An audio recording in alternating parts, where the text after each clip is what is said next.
lot of people just wandering through. Just looking, not spending yet.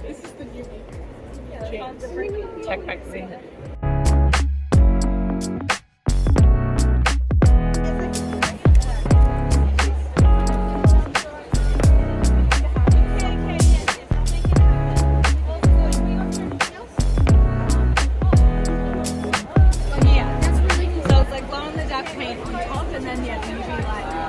Charges it. So the fun's going really well. The mystery bags are a hit. People love the UV light that I have set up. I sold a few pins. Yeah. Sold one sticker. It's like 4:30 in the afternoon. And yeah, it's been going really well. I know I've made table. I probably haven't fully made inventory yet, but we still have tomorrow.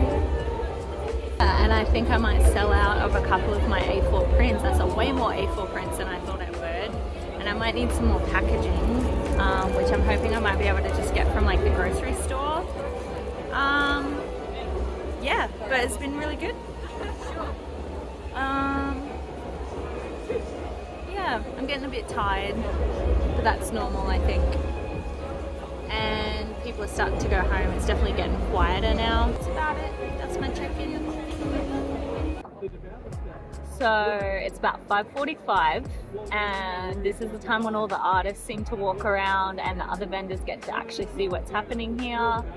Slowing down a lot, but there's still a few people spending a bit of money at the end of the day. Yeah, I'm really tired and ready for bed. So it's good times. Just a really quick check-in. We just got home. It is dark outside. It is like 7 o'clock. Yeah, 7:30. It was a great success. I'm super happy with how it went. I saw a lot of amazing artwork and met a lot of incredible people. Learned quite a bit. I think I will definitely make some changes to my display in the future and probably make some changes to my pricing in the future. I had a few people request like stickers that were Dark Souls themed and pins that were Dark Souls themed, so I could definitely look into doing that in the future. Dark Souls was kind of the call out. It was the thing that brought a lot of people over to my table,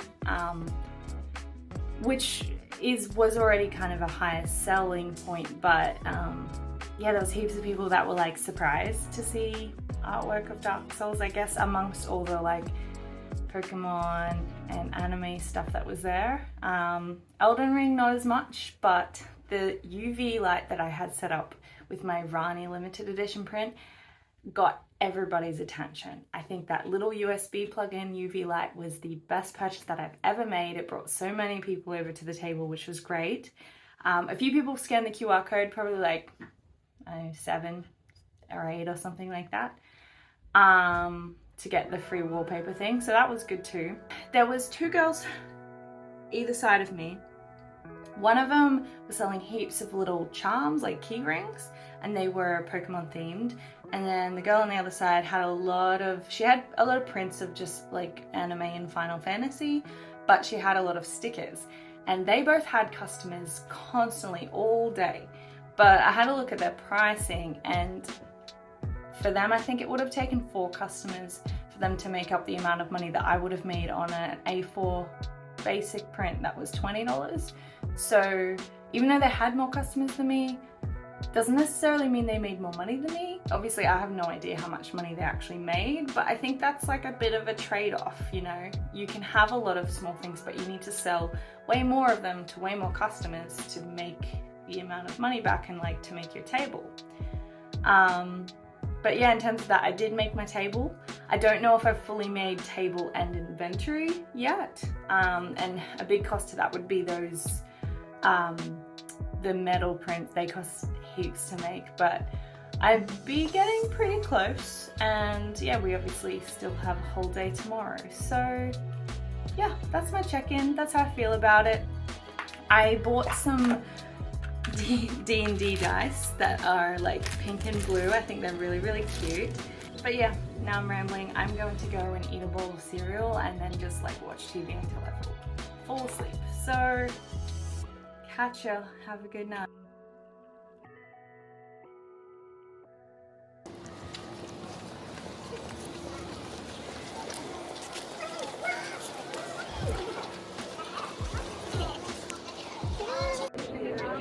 So Sunday's been great. A lot more people just coming up and ready to spend money.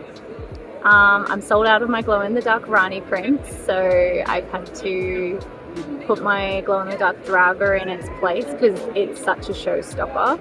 I made back table yesterday, so everything today is kind of just like bonus on top of it. So yeah, I'm super stoked about it. Oh my gosh.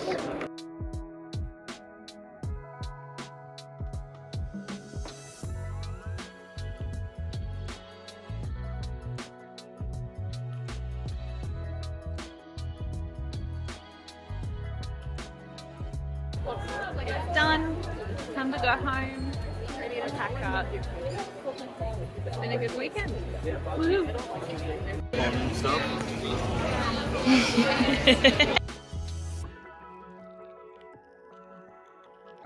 It is Monday.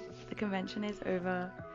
I think I slept for about 12 hours. I was so exhausted. My poor little house is an absolute mess because we just kind of like grabbed food on the way home, ate it, and then crashed on the couch. It was good. It was really good. I'm super happy with it. This is a huge milestone in my life that I've been planning on doing for like years, since like 2017 basically, and I actually did it. So yay. I'm super grateful for everyone who actually came and stopped by, and just the whole experience, being in amongst all these other artists, like just doing their thing, selling their artwork, loving what they love. That was amazing. Yeah, in terms of the convention, I learned a bunch. I had so much fun. Seeing people walk past your table and looking at your artwork and you get to see their reaction was really cool. I'd never really seen that before. And yeah, the numbers that I was running off, because I'd never done it before, were from art shows. And an art show will be like a gallery setup. Everything will be framed. It'll have the name of the artwork underneath and the price. And usually when people are buying it, they are buying the one on display. Conventions is way different. People don't really care if it's framed. They're happy to just buy the print itself. And I sold so many A4 prints, which I'd never sold at art shows before, so that was really different. I had sold out on the first day. I sold out of my End of Fire A4 prints, and you know, I talked with Tyson, my partner, my table buddy, that we could possibly discount the A3 prints if someone really like asked and really wanted the A4. No problem. But nobody really did ask after that. I still had it on display. I don't know, I guess I had just enough stock, so that worked out well. And the 2 days were really different. So Saturday it was a lot of that print, and I sold 5 mystery bags, 5 of 8, so more than half. And on the Sunday I didn't sell any mystery bags at all, and more people came up to the table and just straight away was like, yep, I want to buy that. They were just ready to buy. Some people would like stand at a distance having a look and having a think for a bit and then be like, yeah, I want this. So yeah, in the morning I sold both of my metal prints. So the Jack and Daxter one sold and the Dark Souls one. And you know, the Dark Souls one, I was like, oh yeah, that's cool. Did you want like the A3 print or? And he was like, no, I'll get the metal one. So that was awesome. I was stoked with that. Not long after that, I sold both of my A4 Jack and Daxter just normal prints. I think I had 2 of him all up. Because it was A4 and I just didn't expect them to sell. And it was Jack and Daxter, who is like not very relevant right now. He, you know, it's such a niche market. I didn't think anyone would be interested, but that was kind of the thing. Like, no, Ralph, stop nudging the camera. there was one other artist that had Jack and Daxter artwork, and she actually came up to me and gave me one of her prints because she was like, wow, I never see Jack and Daxter art at conventions, so I appreciate you, thank you. And she gave me this print, and I gave her one of my stickers, and that was really, really sweet. I'll put her name up here.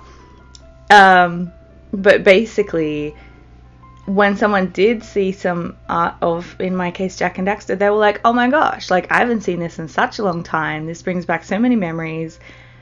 I'm gonna buy it. And so it was like this market that was super niche, and because it wasn't competing with literally anyone else. And then on the other spectrum, like, so many artists had painted Rani, the witch, which I have a painting of. And I didn't really sell many of her normal prints, but I did sell all of the glow-in-the-dark prints. So I think it's like, if you're going to paint something that's really relevant and really popular right now, make it different. Somehow make it stand out. You could make it bigger or make it 3D or glow-in-the-dark or whatever, but just something, because you are kind of competing with a lot of other artists. And there was one guy that came back right at the end of the day on the Sunday, and he was like, oh, that's the print I was gonna buy, but he'd bought a Rani print from someone else thinking it was the one he liked or something. I don't know, it was weird. But like, no matter, that's all good, but it's like, yeah, I was competing with all these other paintings, and some people might not even remember where they saw the one they liked, if that makes sense. So yeah, that was really interesting. In terms of the displays, I learned that I'd probably have more of my art kind of just plastered all over the place. I had a few up on display behind me, but I think I'll do, yeah, a lot more next time, and maybe try to have one that's like really, really big, that would be a bit eye-catching from a distance. There was one lady that she was actually selling books, I realized, but she had this huge poster of this like nice landscape that really captured my attention as I was like walking through the aisle, and I just thought like, hey, that's what you want to do, that's really good. So yeah, I noticed a lot of print sellers would have that. There was one guy, Roy the Art, who had like lights even shining down on the artwork, so that made them look great, but you do have to pay extra to get electricity to do something like that. But his artwork was really good, and you could tell he was quite a veteran at the conventions. He had like a 2-table setup. But yeah, his setup was great. So it was basically the table had a bunch of books and things that you could flick through, and then behind him was just like a menu of everything, and he had it all sort of like color coded, so it kind of blended from like the blues to the oranges to the reds and that kind of stuff. So yeah, that's definitely given me some ideas of how I'd maybe change my setup next time. Getting people over to my table was the hardest, and in terms of like pricing, late on the Sunday I started like discounting some stuff because it was getting very quiet and not many people were coming over to my table, and it didn't really do anything. So I think it's like the price, it's not about the price, it's about getting people there looking at your work, and then if they like it and if there's something that resonates with them, they will get it at whatever cost you've put on there, basically. The glow-in-the-dark Ranis that I did make, when I sold the last one, she was the one that I had on display with the UV light sort of shining on her. I did notice a lot less people were coming over to the table, because that was like people would walk past and then glance a second time and be like, wow, that's so cool. So I don't know if people were coming over less because she wasn't on display and I didn't like have that eye-catching thing anymore, or if it was just the end of the weekend and people were getting really, really exhausted. Like I know I was as well. Sort of the last hour, you'd see people looking around and they were really looking for something, as if it was a table that they'd walked past before, or they had that last $10 and they're wondering if there's anything they can buy with it or something like that. But they'd kind of be speed walking past, so it was hard to get people's attention then. The customers that were coming over to my table usually saw the Dark Souls pictures first, so that was a big thing that was bringing people over. So I think doing something more with that might be in the cards for the future. Yeah, and I was so surprised that Jack and Daxter sold. I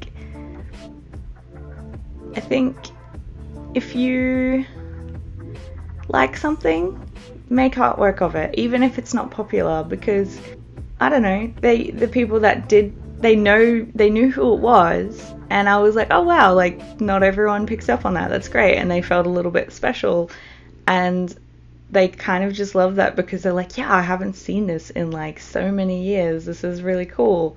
So I was not competing at all. So that felt really, really encouraging. Like, just create artworks for things that resonate with you and that you love, and other people will follow, and that will be your niche. Like, that will be the people that, you know, you get along with the most, and that will buy from you and that kind of stuff. You're so vocal today. So on the Saturday especially, there was probably like 1.5 hours, maybe 2 hours of like, people would just wander through and they were doing their laps. So they'd stop and they'd look, but they wouldn't buy anything, and they'd be like, yeah, I might come back. And a lot of them did actually come back, so that was really nice. So it was like, didn't sell anything for a while. Then you get a little bit of a lunchtime rush, sort of between like maybe 1 and 3 o'clock, I guess.